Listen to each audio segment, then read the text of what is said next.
그래서 주로 저는 요즘에 어떤 솔루션을 드리는 줄 알아요? 하시라고 말씀드립니다. 진짜로? 네. 그리고 그냥 한 1, 2년 기다리자. 이게 요즘 제가 가장 많이 주변 사람들한테 하는 말입니다. 왜냐? 박보미 TV. 박보미 TV. 안녕하세요, 박보미입니다. 오늘 찍을 영상은요, IRP에서 퇴직금 1.2억 원 운용하는 실전적인 것에 대해서 알려달라고 깻님이 자리를 만들었습니다. 안녕하세요, 깻님. 안녕하세요. 되게 사심 가득한 콘텐츠 같은데. 아니, 무슨 금액이 정해져 있죠? 저희 아버지가 이제 네. 정년퇴직하시고 그 전에 타먹은 게 있어서 남은 퇴직금이 1.2억인데 이거를 오. 지금 당장 연금으로 탔을 필요가 없으셔서 이걸 어떻게 해야 하나 싶어가지고 사실상 저는 퇴직금이랑은 거리가 멀잖아요. 지금 시기가. 네. 그러니까 아무 생각이 없거든요. 근데 이제 답을 좀 달라고. 그리고 저희 구독자분들도 되게 다양하게 계시니까 저희 아빠 같은 고민을 하고 계시는 분이 계실까봐 제가 대신 가지고 온 거죠. 사심이라뇨. 명분을 되게 내세우는군요. 자, 1.2억. 이게 제가 알기로는 과거에 잘 모를 때 퇴직금을 추후에 사용해야 된다 이런 걸 잘 모르던 시절에 많이 타서 쓴 걸로 알고 있어요. 그래서 아마 끝까지 모으신 분들은 이거보다 크긴 할 거예요. 그렇죠. 훨씬 크겠죠. 그래, 그때 이제 퇴직하신다고 말을 했었던 기억 납니다. 지금 그러면 완전 퇴직하셨, 좀 남았나요? 12월 31일부로 퇴사하시고 2년 계약직. 어쨌든 퇴직금은 지금 받으셨구나. 12월 31일자로 퇴사를 하셨다면 14일 안에 퇴직금이 들어와야 되는데 16일이니까 며칠 전에 들어왔겠네요, 거의? 들어왔죠. 그러니까 제가 퇴사한 건 알잖아요, 작년 말에. 근데 이제 왜 퇴직금 관련해서는 얘기가 없지 해서 물어봤어요. 그랬더니 다음날 이제 이런 메시지가 왔어! 라면서 저한테 물어보니까 나도 모르겠는데 그래서 이제 고민해서 가져온 거죠. 뭔가 총체적인 난국인데 하나씩 뜯어보겠습니다. 일단 우리가 상식 처음에 알아주면 좋을 것은, 자, 12월 31일부로 퇴사를 하셨잖아요. 네. 퇴직금은 언제 들어오냐면 퇴사할 때 IRP 계좌 제출을 하셨을 거예요. 기존에 있던 게 있을 수도 있고 보통 새로 여실 수도 있는데, 새로 열 수 있다면 보통 제가 증권사에 IRP를 트셔라 라고 항상 말씀드립니다. 증권사가 아니겠죠? 그래도 제가 IRP는 증권사로 트라고 말했죠. 아, 진짜? 증권사예요? 당연하죠. 오, 잘했습니다. 자, 이때는 선택지가 있잖아요. 우리가 회사를 다닐 때는 DC를 고르거나 이럴 때는 제약이 있을 수 있지만 퇴사하면 어차피 내 돈이기 때문에 내가 운용할 IRP는 내가 고르는 게 낫고, 자, 대형 증권사들은 일단 대부분 IRP에 대한 수수료를 면제해 줍니다. 대형 증권사가 어디까지인 거예요? 그냥 우리가 들으면 아는 증권사. 진짜. 그래서 이거에 대한 고민도 또 있어요. 아, 진짜? 그러면 총체적 난국입니다. 자, 퇴사하고 대형 증권사에 IRP 계좌를 제출합니다. 그러면 14일 이내에 퇴직금이 들어오게 됩니다. 그럼 이게 큰 돈이 들어오는 건 우리가 인지할 수 있고, 억대 돈이라는 건요, CMA만 넣어둬도 하루에 몇천 원씩 붙습니다. 그러니까 요거 함부로 간지. 함부로 놀리면 안 돼? 어떻게 읽었지? 그건 너무 좀 무례한 표현인 것 같아가지고 정정하려고 그랬는데. 네. 속뜻 잘 알았고요. 지금 왠지 가만히 있을 것 같아요. 아빠 집 계좌에. 그러니까 우리가 방치하면 안 됩니다. 그래, 맞다. 방치하면 안 됩니다. 놀리면 안 되고. 자, 이 정도 목도는 우리가 과존칭 같은 것도 막 씁니다. 퇴직금 들어오셨어요. 저 정도면 들어오신 거죠. 그러니까 1억이 넘는 퇴직금이 들어오셨으니까 뭘 해야 될지 한번 점검을 한번 해봅시다. 지금 이 영상이 의미가 있다고 생각이 드는 이유는요, 정말 많은 분들이 연말을 기준으로 퇴사를 하십니다.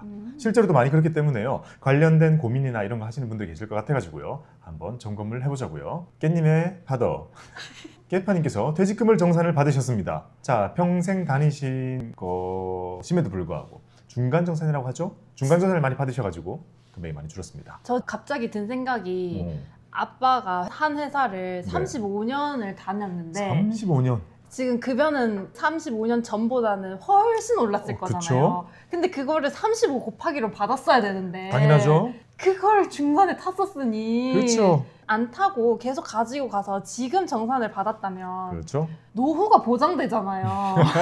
그렇죠. 자, 여기서 우리가 어떤 생각을 해봐야 되냐면, 자, 지금 깻님이 아쉬워하는 이유는요, 우리가 퇴직금을 받을 때 이렇게 기억하면 돼요. 직전 3달 월급의 평균이거든요. 근데 직전 3달 월급 비슷할 거 아니에요. 그러니까 거의 마지막 월급인 거예요. 그죠. 직전 3달 월급의 평균이니까 마지막 비슷하겠죠. 그건 뭐예요? 내 인생의 최대치잖아요. 그쵸. 최대값에다가 뭘 곱하나요? 근속연수. 근속연수. 그러면 지금 깻님이 아까워하는 거는 지금 급여가 우리 인생의 최대치였을 텐데 여기에다가 35를 곱해야 되는데 어떻게 된 거예요? 35를 안 곱하고 중간에 정산했던 부분 다 빼고 조금만 곱해져가지고 나온 게 이 돈이 되어버린 거죠. 물론 저 돈도 많다고는 저는 생각해요. 근데 이제 35년 전 그때랑은 다르니까. 근데 이제 제가 생각할 때 여기서 또 고려해야 될 거 하나는요.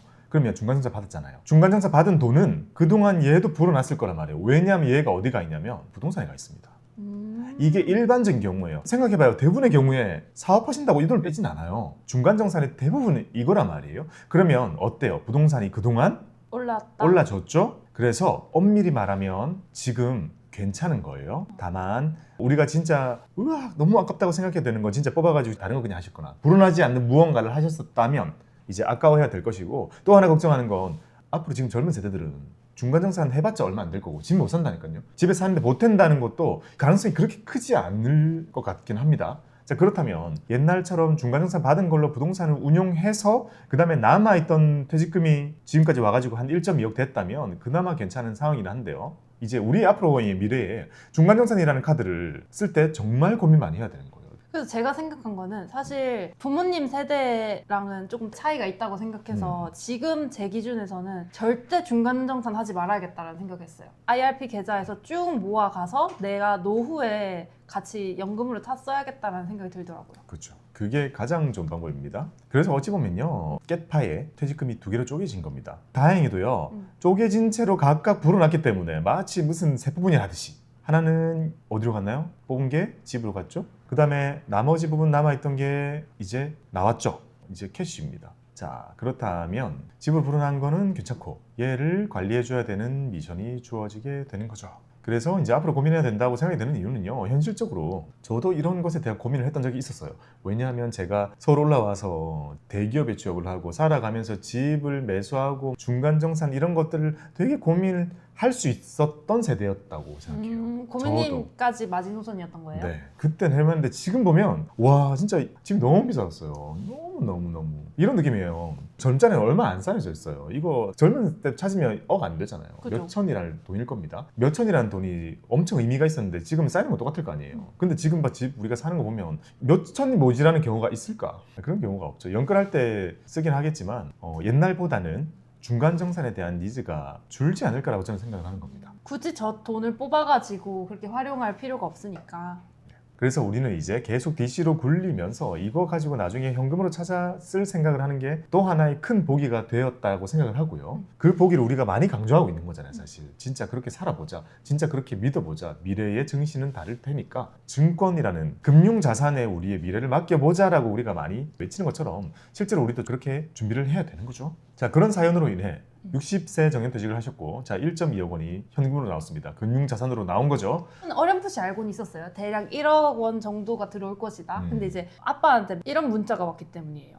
한번 읽어봅시다. 자, 마치 언어형을 지문 풀듯이 땡땡증권 IRP. IRP라는 것은 Individual Retirement Pension이라는 뜻이죠. 개인형 퇴직연금. 사전 지정 운용 제도, 이게 더 어렵습니다. 디폴트 옵션이 되게 편한 말이 되겠죠. 적용 예정 안내. 자, 밑에 걸 보지 않아도 우리는 알 수 있습니다. 디폴트 옵션이라고 하는 것은 아무것도 안 하고 있으면 자동으로 약속된 상품이 매수되는 제도를 말합니다. 이걸 만든 이유는 투자를 유도한다기보다는요, 정말 진짜 현금 그 상태에 가만히 있는 사람이 있을까봐 그 사람들을 구제해야 된다고 생각을 하는 거죠. 왜냐? 현금 그대로 이걸 가만히 두면 노후가 불안해지는 거니까요. 그래서 우리는 어떤 장치를 심어주냐면 DC 또는 IRP 같은 거 있잖아요. 자, 여기에 디폴트 옵션을 쓸 수 있도록 해놓고 DC 최초에 가입을 할 때 디폴트 옵션이 뭔지 고릅니다. 아, 내가 고를 수 있는 거예요? 네. 그리고 IRP도 마찬가지의 그런 절차를 입력해요. 디폴트를 넣어놓는다는 뜻입니다. 어떻게 우리가 생각해 볼 거냐면 현금 상태로 놔두겠다는 소리 아니에요? 네. 자, 우리가 디폴트 옵션에 대해서 조금 부담스러워하는 이유 중에 하나는요, 디폴트라는 말이 조금 부정적으로 느껴질 때가 있기 때문입니다. 자, 디폴트가요. 영 아니에요? 진짜 맞아요. 디폴트가 0의 의미를 가지고 있다 보니까 이게 어떤 두 가지의 의미가 있냐면 하나는 뭐죠? 파산. 0이 되는 파산, 부도 이런 걸 뜻하기도 하고 또 하나는 기본값이잖아요. 기본값. 우리가 디폴트를 볼 수 있는 딱 두 곳이 어느 기업이 디폴트 났다. 부도가 났다. 그렇죠. 부도가 났다는 의미로 또 하나 쓰는 거고요. 또 하나는 우리 인터넷 창에서 이렇게 화살표 딱 돼가지고 알죠. 이렇게 밑으로 쫙 펼쳐지는 메뉴를 눌렀을 때 네. 맨 위에 뭐라고 적혀 있어요? 디폴트로 적혀 있죠. 디폴트로 적혀 있어요. 아. 그러니까 내가 선택할 게 아니면 그냥 기본값을 선택할지 아니면 보기 1, 2, 3, 4, 5 이렇게 인터넷상에서 우리가 볼 수 있습니다. 자, 이것처럼 기본값이라는 의미를 가지고 있습니다. 투자에서는 부도 파산의 의미가 많이 쓰이지만 이 퇴직연금에서는 디폴트 옵션은 완전히 철저하게 이 기본값을 의미하는 거죠. 특히 옵션이라고 적혀 있는 건 이 선물 옵션의 개념이 아니라 선택사항이라는 의미인 거죠.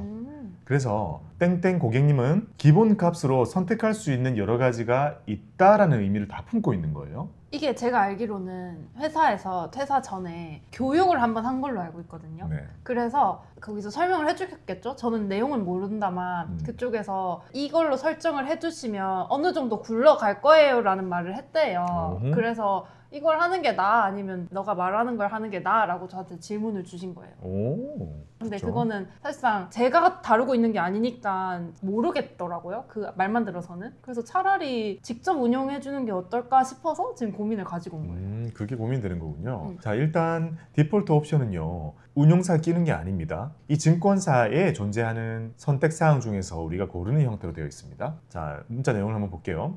땡땡땡 고객님, 사전 지정 운용 제도 디폴트 옵션 적용 예정 안내입니다. 2주 이내에 적립금의 운용 방법을 스스로 선정하지 않을 경우 계좌에 설정된 사전 지정 운용 방법 디폴트 옵션으로 운용이 됩니다. 우리가요, 최대 한 달 동안 아무것도 안 하면 디폴트 옵션이 실행이 돼요. 그래서 2주 동안 가만히 있으면 이 안내가 한 번 오고요. 그럼에도 불구하고 가만히 있으면서 2주가 더 지나면 실제로 완전 오래전에 선택해 놓은 값으로 자동으로 매수가 됩니다. 필요하고 좋은 제도라는 생각이 들죠? 이렇게까지 하는 이유는요. 그 정도로 사람들이 관심이 없기 때문입니다. 억대의 돈임에도 불구하고 정말 많은 사람들이 신경 안 쓴다니까요. 진짜 아깝다. 가만히 있을 생각하니까. 내 돈인데 왜 내 돈을 안 느끼는 줄 알아요? 안 뽑아지니까? 아니요. 내가 넣지 않았기 때문이에요. 아. 내 돈인데 내가 넣지 않았기 때문에 그래서 그 얘기입니다. 안내가 온 거죠. 앞으로 2주 안에 선택하세요. 안 그러면 디폴트로 굴러갑니다. 그러고 같이 온 문자가 이거였거든요. 이렇게 이제 본인의 계좌번호와 어떤 상품이 디폴트 옵션으로 매수될 것인지 금액 이렇게 해서 내용이 왔는데 이제 저만큼의 금액이 현금으로 떠 있는 상태잖아요. 네. 그래서 이거는 조치를 취해야 되고 내가 디폴트 옵션으로 선택한 포트폴리오로 운용을 할 건지 내가 스스로 운용을 할 건지를 결정을 해야 된다고 생각하는데 사실상 제가 생각하는 건 5년 동안 안 뽑을 생각이잖아요. 그러니까 스스로 해도 되지 않을까 싶어서 그래서 지금 가지고 온 거예요. 자, 문자 내용을 먼저 보면 자, 계좌번호는 이렇게 IRP라는 것도 얘기해 줬고요. 디폴트 옵션 신청한 날이 12월 3일이에요. 퇴사를 앞둔 상태에서 교육을 받으시면서 또는 디폴트 옵션을 신청을 할 수 있는 그런 시간이 있었나 봅니다. 그 다음에 디폴트 옵션 선택하신 거는 땡땡증권 디폴트 옵션 안정투자형 포트폴리오 2호입니다. 이것만 보고 우리가 알 수 있는 사실은 거의 없는 거예요. 하지만 추측할 수 있는 건 안정투자형 채권이 많겠죠? 네, 채권 같은 게 많이 들어있을 거예요.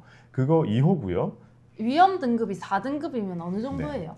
이거는 표준 등급인 거예요. 표준입니다. 위에 거는 회사에서 만들어 놓은 상품의 이름이니까 우리가 안정투자형 이런 거 보고 많은 걸 알 수 없지만 자, 여기 보이는 위험 등급 4등급은요. 우리나라에서 아예 정해져 있는 등급이에요. 이렇게 기억하면 쉽습니다. 자, 위험 등급은요. 수많은 금융상품들을 위험도에 따라서 등급을 매겨놓은 거고 1등급부터 6등급까지 있습니다. 뭐가 제일 위험할까요? 일단 4등급이 안정이라고 했으니까 네. 6등급이 덜 위험할 것 같긴 한데 상식적으로 좀 다르긴 하네요. 1등급이 좋은 거잖아요. 아, 그렇죠.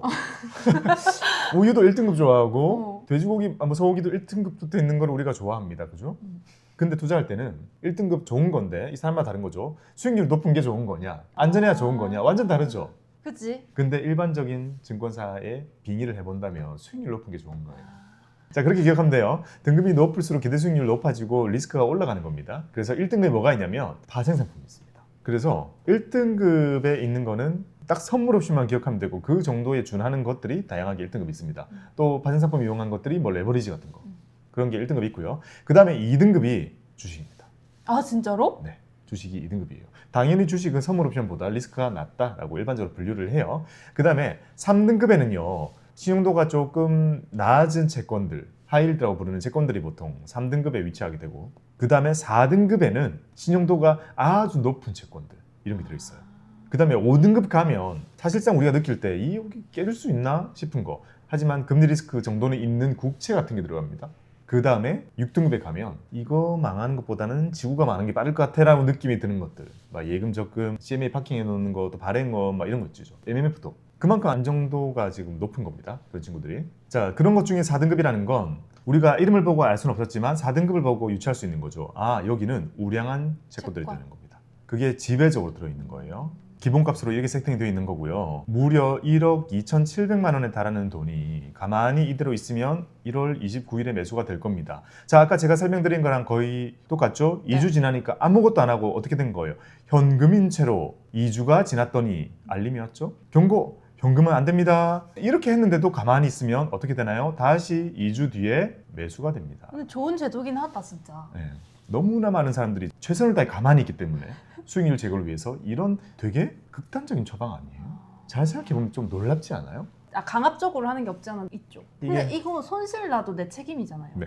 그러니까 디폴트 옵션으로 사전 설정을 한 것도 나니까 내 책임인 거죠. 네. 근데 놀랍게도 이거는 미국 건너온 제도고요. 미국은 401k라는 퇴직연금 진작에 만들어가지고 우리 같은 과정을 이미 다 겪은 거예요. 네. 야, 투자해야 된다고 아무리 얘기해도 안 해요. 안 하고 자기 주식 계좌에 든 것만 다들 보고 막 하루 종일 매매를 하고 있는 거예요. 이거 이렇게 하면 안 된다. 그래서 미국에서 먼저 디폴트 옵션이라는 제도가 진짜 오래전에 만들어져서 나옵니다. 그래서 정말 많은 사람들이 사실상 지수 투자를 강제화했거든요. 근데 미국이랑 우리는 좀 정서가 다르잖아요. 우리가 진짜 코스피 200이라는 지수를 강제 투자하면 사람들이 일어날 것 같은데. 쉽지 않죠. 그래서 서운한 게 뭐냐면 우리는 보기에 예금이 있어요. 아, 디폴트 옵션 설정 보기에 네. 그럼 뭐 하겠어요? 다 예금하겠죠. 예금하는 거예요. 이 정도도 많이 온 겁니다. 우량채 적어도 이 정도 가득 차 있는 거는 자동으로 매수돼도 괜찮을 거다라고 안심하는 거잖아요. 근데 우리는 이런 생각할 필요 있어요. 야, 해서 잘 돼도 잘 모를 텐데 잘 안 되면 우리가 원망 받잖아라는 두려움을 다 느끼는 거예요. 그래서 다 예금하는 거 아니에요.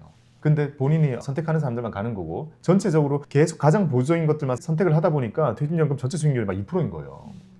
여기서는요, 많은 사람들의 의식이 깨는 것도 필요하지만 때로는 회사 입장에서도 용기 내서 TDF 정도는 사줘야 돼요. 미국처럼 사줘야 돼요. 지금 저는 이 증권사 어딘지 모르겠지만 진짜 잘한 거예요. 진짜. 우량채권 해준 게 어디예요? 예금 안 하고. 예금보다 낫잖아요. 다 예금이라니까요. 그래서 아주 좋은 겁니다. 자, 그래서 우리가 아까 봤던 것처럼 한 달 동안 정말 가만히 있으면 저렇게 1월 말에 매수가 예정되어 있는 상태입니다. 맞아. 그래서 이제 1월 29일까지 결정을 해야 되는 거잖아요. 네. 그래서 이제 아빠가 이거 빨리 해결해 달라 음. 요청해 주셨습니다. 독촉을 하셨군요. 근데 1월 29일도 아깝다. 그렇죠. 그래서 이제 최대한 제가 인지한 순간부터 어제 인지했거든요. 그래서 바로 오늘 가지고 온 거예요. 벌써 데미지 좀 입었다. 무슨 데미지요? 2주 동안의 데미지? 2주 다 날라갔잖아요. 아, 그러니까. 2주 날라갔습니다. 근데 그나마 다행인 건 IRP에서는 그냥 현금은 없어요. 현금성 자산? 그렇죠. 현금성 자산이기 때문에 이거는 적어도 CMA 금리 정도 줍니다. 다행이다. 네, 그러니까 이거는 천만다행인 거죠. 자, 그렇다면 우리가 만약에 그냥 현금 상태로 진짜 있었다 그런 생각을 해보자고요. 항상 머릿속으로 이 짧은 순간에 머릿속에서 계산을 뭘 돌리는 습관을 들여야 되냐면, 보자, 1억 2천에 저거를 그냥 내가 채권 사줬어도 4% 나오잖아요. 어제 보니까 채권 거의 뭐 4% 넘더만 4%로 생각을 해보는 거예요. 그러니까 주식까지는 항상 안 갑니다. 채권 중에 찾는 거예요. 채권 4% 맞출 수 있으니까 1.2억에 4%면 480만 원인데 그거를 다시 12개월로 쪼개면 20만 원인데 그걸 다시 절반을 쪼개면 10만 원이 이미 날아간 거예요. 가만히 있어도 들어오는 돈을 내가 막은 거네. 네. 많은 사람들은 야, 원금 그대로 있잖아. 아닙니다. 현금도 불어나야 하고 거기에 대한 우리가 놓친 게 거의 10만 원이다 라고 반성하고 오늘 저녁은 10만 원 굶어야 뭐 그런 생각을 점점 하는 사람이 되어가는 거죠, 우리가.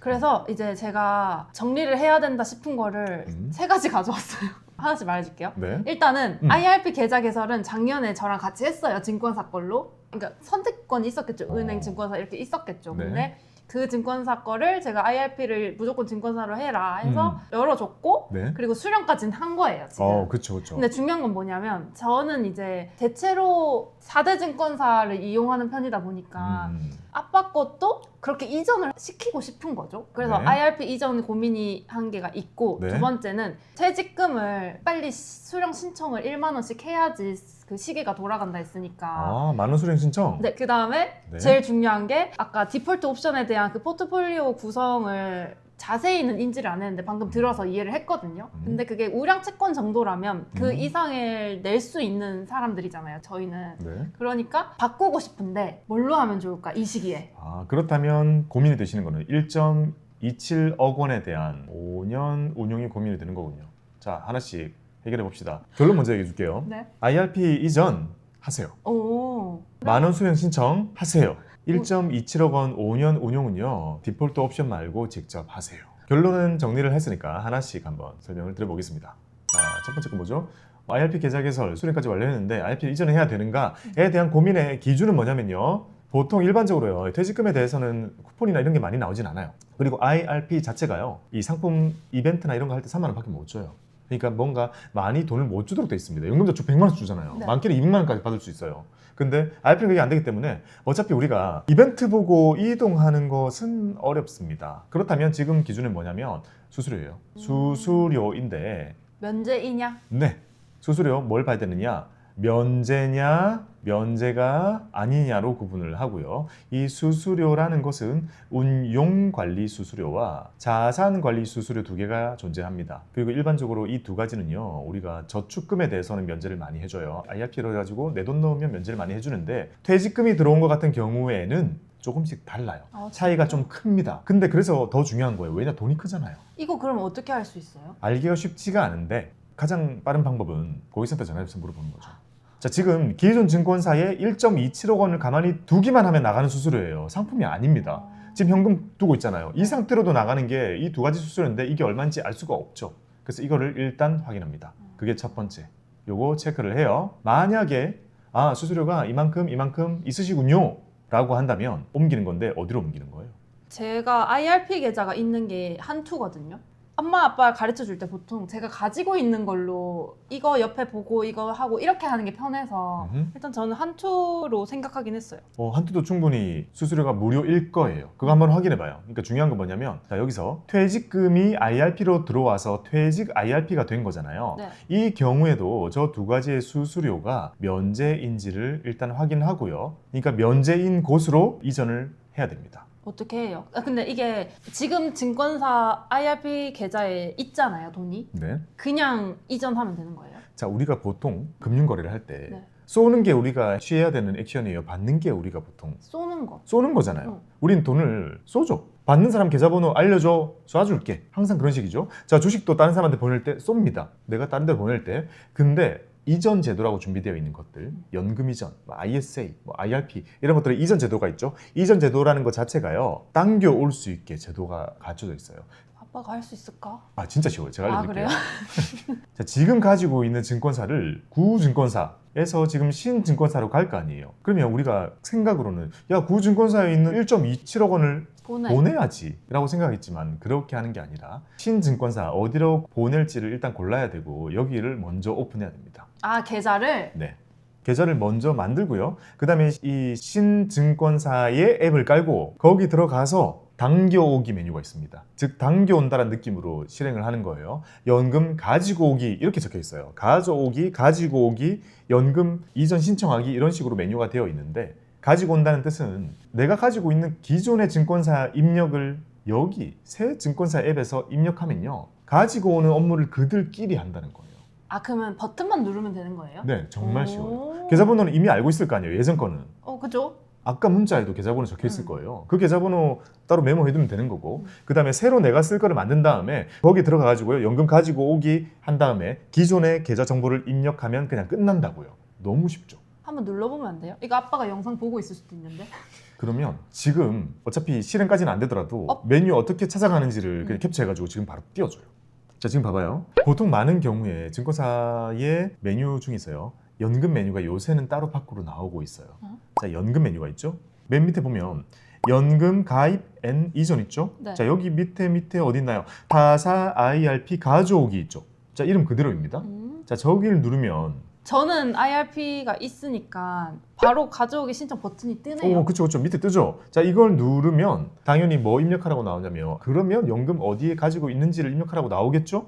다른 금융기관에 가지고 있는 연금이 그냥 뜨죠? 네. 근데 이게 왜 뜰까요? IRP라고 눌렀는데 왜 뜰까요? 질문이에요? 네. 진짜. 내가 모를 것 같아요? 그래서 지금 고민 해결하자는 건가? 질문이에요? 아니, 퀴즈를 낸 거라고요. 이거 만 55세 이상을 위해서. 오, 맞아요. 정답. 연금저축과 IRP를 합칠 수 있어요. 그래서 당연히 지금은 뜨는 거고 누르면 안 되겠죠. 근데 내가 가지고 올 수 있는 상품에는 저런 라인업이 다 뜨는 겁니다. 쭉. 아 쉽네. 그럼 쉽죠? 그러면 다시 빙의해봐요. 아빠 입장에서 빙의하는 그쵸? 거죠. 예. 자, 깨파 본인 폰으로 들어가서 연금 타사 IRP 가져오기 누르면 지금 가지고 있는 게 뜰 거예요. 그죠? 딴 데 가지고 있던 거. 그러면 아빠 입장에서는 가져오기를 눌렀을 때 한쪽에 계좌가 없으니까 IRP 계좌를 먼저 만들고 그게 있는 상태에서 타사 IRP 가져오기 신청 버튼을 누르면 지금 구 증권사에 있는 그 금액이 슉 넘어온다는 거예요? 그쵸. 뜨고 선택하면 자동으로 처리가 됩니다. 돈이 넘어오는 거는 시차가 조금 있는데 현금만 있는 경우에는 거의 칼같이 바로바로 진행이 됩니다. 아 쉽네. 그러면 1번 고민 해결. 자, 아까 우리 아빠가 할 수 있을까? 라는 고민을 하기에는요. 일단 카카오톡 선물하기보다 쉽기 때문에 계좌 트는 게 조금 어려울 수 있잖아요. 그쪽. 계좌 트는 거는 쑥님 계좌 개설한 거 있잖아요. 그거를 보고 트실 수 있도록 그냥 안내를 해드려요. 헷갈리지 않을 겁니다. 그러니까 저번엔 터드렸기 때문에 좀 쉬웠지만 새로 트시려면 영상 보고 혼자 트시라고 하고요. 그 다음에 저거 버튼 하나 누르는 거 정도는 충분히 하실 수 있습니다. 그리고 2번. 아. 1만 원 수령 신청이 왜 고민이냐면 수령 신청을 안 해봤어요. 자, 이걸 해야 된다는 건 제가 맨날 얘기하니까 알겠죠. 네. 근데 이게 뭔지 잘 모르겠죠. 네. 겟파이에 IRP가 있습니다. 연금 수령 신청하는 이유는 숫자가 올라가면 좋으니까 10,000원 수령 신청을 해서 수령 1년차, 수령 2년차 이런 숫자를 올려야 될 것 같은 느낌이 들죠. 그러면 무슨 숫자가 올라가야 좋은 건지. 자, IRP 하나에는요 수령 연차가 2개가 있어요. 수령 연차가 2개나 있다는 것은 하나는 어디 계산에 쓰게 되냐면 수령 한도 정할 때 쓰는 숫자가 하나가 있어요. 자, 이거는 55세 되면 자동으로 올라갑니다. 그러면 그냥 이렇게 생각하면 돼요. 지금 아버님 몇 세시죠? 대략적으로 60세잖아요. 그러면 이미 어떻게 된 거예요? 이미 5년차 수령차 만 따지면 6년차가 될 수도 있겠지만 그냥 5년차 이미 돼 있겠죠? 돼 있는 거예요. 자동 올라갑니다. 또 하나의 한도는 뭐가 있냐면요. 퇴직소득세. 네, 퇴직소득세 할인을 위한 수령 연차를 따로 계산하는 게 하나 있어요. 이거는 언제 쓰느냐? 우리 이런 표 기억나나요? 수령한 지 10년까지는 30%를 깎아주고 11년부터는요 마이너스 40%를 내줍니다. 자, 이걸 받아야 되잖아요. 자, 이거는 너무나 잘 알고 있는 겁니다. 우리가 IRP에 들어있는 돈을 한 방에 다 쓰지 않고 연금 수령하는 이유입니다. 그죠? 연금 수령을 하는 이유는 나중에 퇴직소득세를 30%나 40% 깎으면서 내면서 연금을 다 쓰기 위해. 자, 그렇다면 퇴직소득세를 깎아주는 이 수령 연차는요 자동으로 안 올라갑니다. 아 내가 수령 신청한 그 시점부터 돌아가는 거라서. 네, 아까 여기서는 위에 거는 자동이라고 말씀드렸잖아요. 여기서는 신청부터 셉니다. 그러면 만약에요 진짜 이거 수령 신청을 아버지께서 70대에서 하셨어요. 그때부터 1년 차인 거예요. 요거 퇴직소득세 할인이. 그럼 그때 수령 신청하셨는데 30%밖에 할인 못 받는 거예요. 중요한 건 뭐예요? 지금 수령을 해놓으면 그냥 10,000원 받는 거, 1년에 10,000원 받는 것만으로도 연금을 수령한 거란 말이에요. 그럼 올해 1년차 벌써 진행되죠? 그러면 10년 지나면 벌써 40% 할인까지 들어간 구간이 들어갈 수 있다는 거예요. 그러니까 실제로 큰 돈을 뽑아서 연금으로 쓸 때는 할인을 더 받아서 뽑을 수 있다는 거네요. 그렇죠. 큰 돈을 실제로 뽑을 때 퇴직소득세 30% 40% 할인을 받는 시점 저거를 앞당기기 위해서 숫자를 올려야 되는데 그 올려야 되는 숫자가 바로 수령 연차이기 때문에 지금 돈이 필요하지 않더라도 10,000원 수령 신청을 해서 이 숫자를 올리는 겁니다. 자, 위에 있는 건 자동이니까 잊어도 되는 거죠. 그래서 극단적으로는 어차피 연금 수령 신청 안 할 건데 라고 하면서 그냥 미뤄서 100세가 돼가지고 수령 신청을 하시게 되면 퇴직소득세 30% 할인 받는 거예요. 근데 지금 그냥 10,000원 해놓는 거잖아요. 그러면 당장 10년만 지나도 40% 할인 받는 겁니다. 1번 정리되고 2번 실행하고 이제 3번도 네. 있어요. 마지막. 자, 3번 뭐죠? 포트 짜기. 5년간은 쓸 일 없음. 사실 5년 이상 안 쓸지도 몰라요. 그래서 나름 중기 동안 운용할 포트가 필요하다고 저는 생각하는데 어떻게 하면 좋을까요? 여기서 우리가 가장 첫 번째로 의사결정해야 될 거는요. 정말 내가 투자를 할 수 있는가에 대해서 고민을 해야 돼요. 할 수 있나? 왜냐하면요. 이 영상을 보시는 정말 많은 분들이요. 투자 못 하실 겁니다. 왜냐하면 금액이 너무 커요. 그죠. 자, 우리가 적립식으로 해나가는 거랑 개념이 달라요. 연금저축 열어가지고 매달 50만 원, 뭐 70만 원, 많게는 300만 원 넣는 것도 하는 게 어렵지 않아. 쉬워요. 할 수 있어요. 근데 문제는 뭐예요? 평생 일하고 퇴직금이 이렇게 나왔는데 억대입니다. 억대가 아니어도 막 7, 8천 이런 경우 너무나 많아요. 자, 이걸로 우리가 투자를 할 수 있는가? 또 중요한 건 뭐냐면요. 자, 저는 항상 무조건 포트 짜라고 말씀드리잖아요. 지금 그래서 여기도 포트 짜라고 돼 있는데, 자, 포트를 짜도 어떻게 되나요? 1억으로 포트를 짜면 해외 주식 막 3천 사야 되고 국내 주식 막 2천 사야 되고 더 나아가서는 금도 막 1,000마리 사야 돼요. 이거 할 수 있느냐? 그래서 지금 평소 때 말씀드리던 거랑 약간 다르게 느낄 수 있어요. 왜냐하면요, 평소 때 연금 계좌를 이용해, 절세 계좌를 이용해 적립식으로 하는 거랑 이런 거는요, 자주 나오지 않는 목돈이죠. 퇴직금은 목돈이라고 가정하는 게 맞는 거니까. 그렇다면 목돈으로 지금 포트를 짜는 데 있어서 이런 문제를 어떻게 해결할 것인가. 그래서 제가 요즘 말씀드리는 거는요, 저는 미래를 맞출 수가 없습니다. 국주 지금 4,600 넘었어요. 자, S&P 500 지금 조금 7,000 돼요. 자, 이런 수치가 더 올라갈 것이다라는 것에 모르겠고 전혀 베팅하고 싶지도 않고, 더군다나 제 돈도 아니라 누군가 투자를 안 해본 이런 사람의 퇴직금이 거기 들어간다는 것은 저는 못 보겠어요. 그래서 주로 저는 요즘에 어떤 솔루션을 드리는 줄 알아요? 요새는요, 그냥 채권 하시라고 말씀드립니다. 진짜로? 네. 그리고 그냥 한 1, 2년 기다리자. 오, 정말? 이게 요즘 제가 가장 많이 실질적으로 주변 사람들한테 하는 말입니다. 왜냐? 1번에서 탈락한 거예요. 이거 사람마다 달라요. 자, S&P 500 또는 코스피 5천 당연히 가는데 4,600에 사야죠 라고 생각하시는 분들이 많이 있거든요. 그런 분들은 그렇게 가는 게 맞죠. 왜냐? 1억으로 주식 사야 되니까. 1억으로 자산 매매를 해도 주식 많이 사야 되니까. 근데 그게 아니라 딱 봐도 견디는 걸 떠나서 투자 경험 그렇게 많이 없고 이제 퇴직금 받은 걸로 지금이라도 뭔가 투자를 해야 될 것 같아서 오신 분들은 채권 하게 됩니다. 자, 저는 현실적이어야 된다라는 생각을 많이 하기 때문에 이게 현실적이라고 생각해요. 자, 이게 1번이 해결이 됐다면, 즉 투자를 하겠다고 마음이 확실히 든다면 두 번째는 이제 다 할 수 있는 거잖아요. 다 할 수 있는 범위 내에서 제가 최근에도 그리고 거의 몇 년 동안 계속 말씀드리고 있는 5가지 운용 방법, 5가지 방법을 억지로 만든 게 있고요. 순서대로 마음 편하다라고 생각하시면 됩니다. 자, 맨 처음에 할 수 있는 게요, 금리형 상품입니다. 자, 이 말 자체가 아직 낯서실 수는 있어요. 금리형 상품. 이게 뜻하는 거는요, 금리가 정해져 있는 상품입니다. 내가 앞으로 1년, 2년, 3년 투자를 할 때 내가 얼마를 벌지가 정해져 있는 걸 금리형 상품이라고 부릅니다. 그 다음에 여기서 한 발 더 나아간다면 TDF. 그렇죠. TDF를 매수하는 것. 과분산입니다. 과분산이 되어 있기 때문에 보수적인 상품군에 속한다라고 볼 수 있고, 그 다음에 하게 되는 방법이 내가 직접 자산 배분 포트를 ETF로 짜서 하는 거죠. 그 다음에 할 수 있는 방법은 배당주를 사는 겁니다. 이게 뜻하는 건요, 당연히 자산 배분 포트 짜는 게 배당주만 계속 사는 것보다 보수적인 겁니다. 그리고 더 나아가서 마지막에 주식을 하는 겁니다. 자, 주식이라는 것은 우리가 다룰 수 있는 상품들 중에 거의 최끝단에 있는 거예요. 주식을 넘어서는 거는 저기 선물 옵션 정도밖에 없는 겁니다. 자, 그렇다면 우리가 목돈으로 다룰 수 있는 이런 것들을 이 순서대로 한번 고려해 보신다면, 또는 팁을 드리자면요, 얘네들을 섞는 것도 좋겠죠. 근데 그러네. 얘네들을 섞을 때 어떻게 섞겠어요? 자, 5가지를 다 섞고 싶은데 아직 내가 준비가 안 된 것 같고 공부 많이 안 해봤고 낯설고 두렵다면 앞쪽으로 몰아줘야 되는 거예요. 조금 더 무게를 많이. 금리형 상품에 한 50, 그 다음에 뭐 10, 10, 10, 10 이렇게 한다거나, 앞쪽으로 몰면 보수적으로 바뀌는 걸 거고요. 아니야, 나는 투자를 많이 해봤고 이런 것들을 해봤으니 적극적으로 해보고 싶어 이런다면 균등하게 할 수도 있겠죠. 20, 20, 20, 20, 20 이런 운용의 묘를 여기서 선택할 수 있습니다. 그럼 일단 1번, 2번이라는 성향을 파악해야 되는 거잖아요. 네. 그럼 제가 생각했을 때 아빠가 1번으로 투자할 수 있나 했을 때 노예요. 근데 제가 시켰을 땐 예스예요. 전화든 카톡이든 엄마 거를 제가 ISL 대신 푸시를 하고 있잖아요. 네. 근데 엄마가 잘 못하면 아빠를 불러요. 그럼 아빠가 그 대신해 주거든요. 오. 그러면 충분히 해낼 수 있다. 그 IS 수익률 되게 좋잖아요. 그죠. 너무 좋죠. 깨파님도 신뢰가 좀 있겠네요. 자기 나름대로 잘 하는구나 라고는 생각할 거예요. 그래서 난 안 할래 라고는 안 할 것 같은데, 그래서 제가 생각한 거는 네. 2번을 하고 싶은데 그 중에서도 너무 네. 목돈이니까 네. 금리형에 좀 비중을 크게 뒀다가 나머지로 조금씩 이렇게 계속 자산 배분이라든지 이쪽으로 흘려보낼까라는 고민을 하고 있어요. 그렇게 고민하고 있다고요? 어떻게 생각해요? 지금 결정합시다. 오, 진짜로? 공부하고 결정합시다. 헐.